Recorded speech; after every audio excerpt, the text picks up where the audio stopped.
All right, wavelength here, guys. So we're going to do simple terms. You got your velocity sheets, right?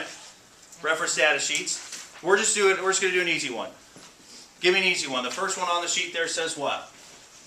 Should be steel at like 10 megahertz or something, right? Material, aluminum at 11 megahertz. Material is what? Aluminum.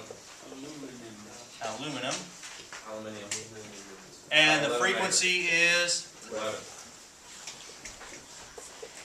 11 megahertz. We're going to be able to tell a couple of things about this. We're going to have, let's do compressional wavelength, shear wavelength, and then we'll talk about defect sizing for those.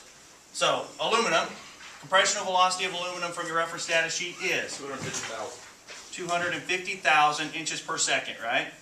And if you're just putting it in the calculator, 0.25, that's what Dan and Josh are doing back there. 11 megahertz is 11, whoops, if I could write it, 11 million. And then you could just put in 11 right there. So 250,000 divided by 11 million. What do you got? 0.023.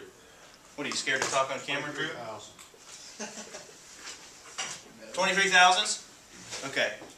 So 23 thousandths. Good with that? Compressional wavelength, right? Alright. So we should know just offhand that shear wavelength should be about what? Half. Half of that? Alright, so let's just work it out. Shear wavelength for aluminum is 125. 120,000, right? Or is it 130? 120. Alright, 120. Yeah, we're going to do compressional and then shear. So if you're writing that in, 0.12 over 11, that comes up with 10,000. 10 thousandths, roughly half, right? Both of those are in inches.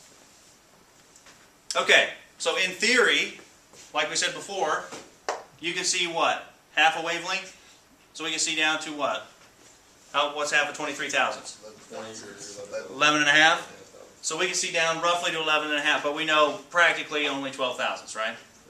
Okay. Here, same thing. We could, in theory, see down to 5 thousandths, and then really we can only see down to 12 thousandths practically. Good with that? Yes, no? Yes. Okay.